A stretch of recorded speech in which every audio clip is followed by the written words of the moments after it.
If you have ever felt like your Android phone is speaking a language you do not quite understand, you are in the right place. Today we are breaking down the essential vocabulary that every power user and beginner should have in their toolkit. Let us get started with the 14 terms you need to know. Bloatware. The first term on our list is something almost every user encounters the moment they unbox a new device. Bloatware refers to the pre-installed applications that come bundled with your smartphone by the manufacturer or the mobile carrier. These are often apps that you did not ask for and might never use. They can range from secondary web browsers and weather apps to redundant storefronts or social media platforms. The main issue with bloatware is that it occupies valuable storage space and can sometimes run in the background, consuming your battery and memory. While some of these apps can be uninstalled easily, many are system protected, meaning the delete button is grayed out. In the modern Android landscape, manufacturers are becoming slightly more flexible, but bloatware remains a primary reason why users seek out more advanced ways to clean up their devices. Stock Android.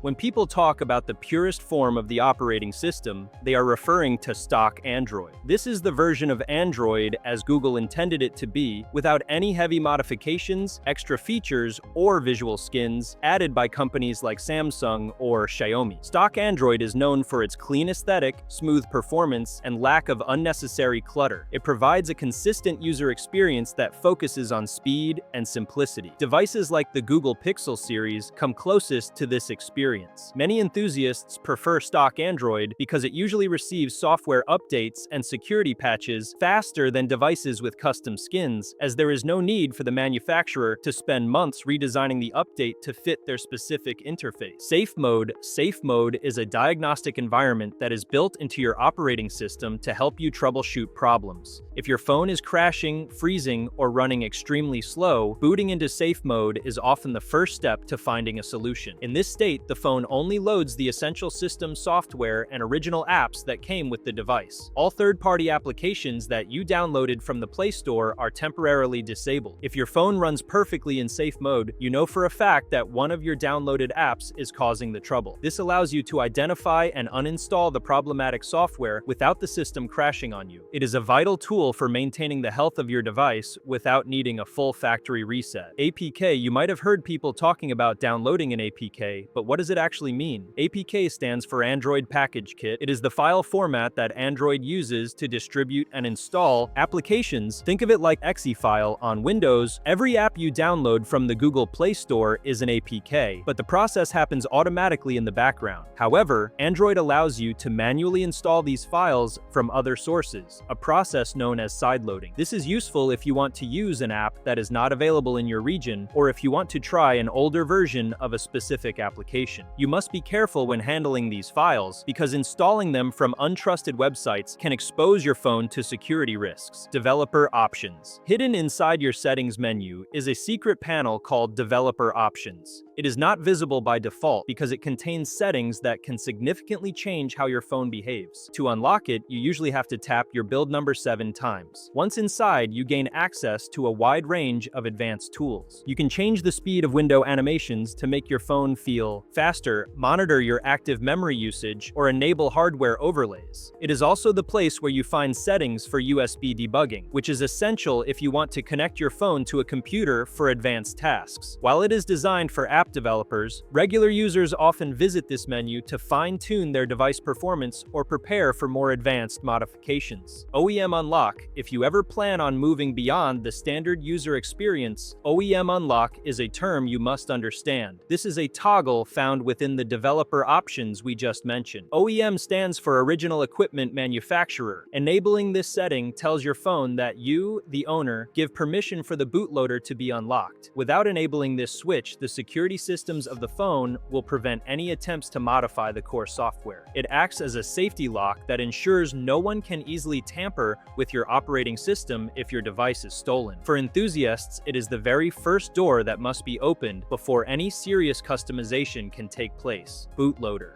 The bootloader is a piece of code that runs every single time you turn on your phone. Its job is to tell the hardware how to start up and which operating system to load. By default, every Android phone comes with a locked bootloader. This means the device will only load software that has been digitally signed and approved by the manufacturer. While this is great for security, it prevents you from installing different versions of Android or specialized software. Unlocking the bootloader is the act of removing these restrictions. It is important to note that unlocking the bootloader usually wipes all your data and might void your warranty, so it is a step that requires careful thought and a full backup of your information.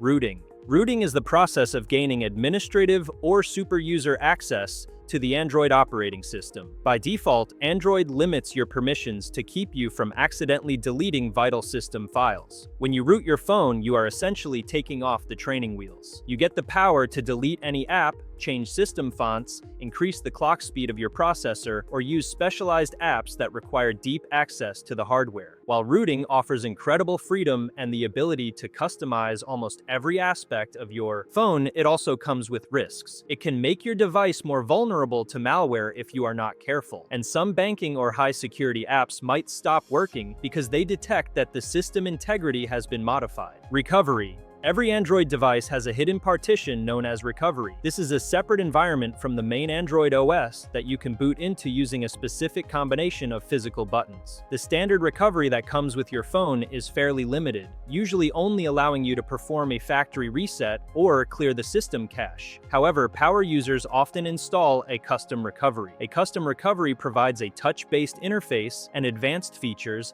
like the ability to create a full image backup of your entire phone. It also allows you to install new software and manage your phone partitions with much greater precision than the factory software allows. In the world of Android, we do not just install software, we flash it. Flashing refers to the process of overwriting the existing software on a specific part of your phone memory with new data. This term comes from the fact that your phone uses flash memory. Might flash a new radio firmware to improve connectivity, flash a custom kernel to save battery, or flash an entirely new operating system. The process usually involves using a custom recovery or a computer with specialized tools. It is a precise operation because if the process is interrupted or if you flash the wrong file, the phone might not know how to start up correctly.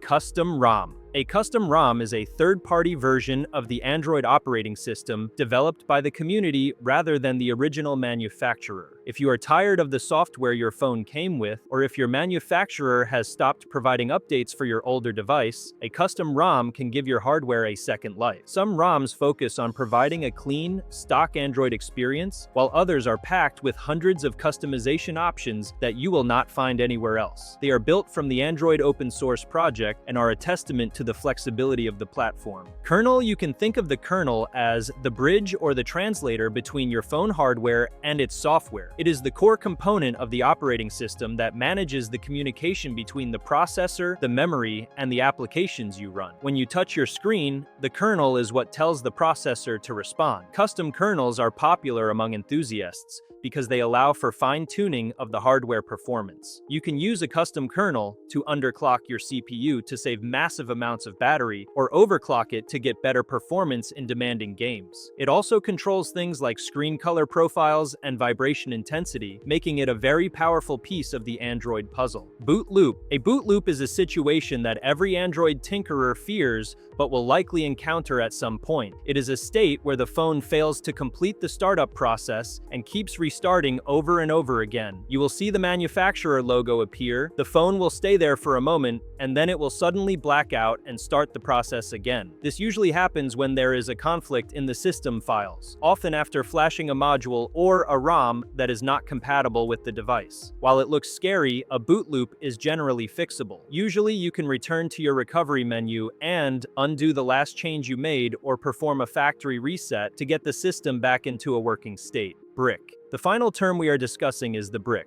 This describes a device that has become completely non-functional due to a serious software error or a failed update. There are two types of bricks you should know about. A soft brick is essentially a very stubborn boot loop or a state where the phone only boots into a specific error screen. These are almost always fixable with the right tools and a bit of patience. A hard brick, however, is much more serious. This is when the phone will not turn on at all, will not charge, and is not recognized by a computer. In this state, the device is about as useful as a literal brick or a paperweight. While hard bricks are rare with modern security measures, they serve as a reminder to always follow instructions carefully when modifying your device. Understanding these 14 terms is the key to mastering your Android experience and taking full control of your device. Before you go, I want to hear from you. Have you ever run into a boot loop or accidentally bricked a phone while experimenting with these settings? If this guide was helpful, make sure to hit the like button and subscribe for more Android tips. Thanks for watching, and I will see you in the next video.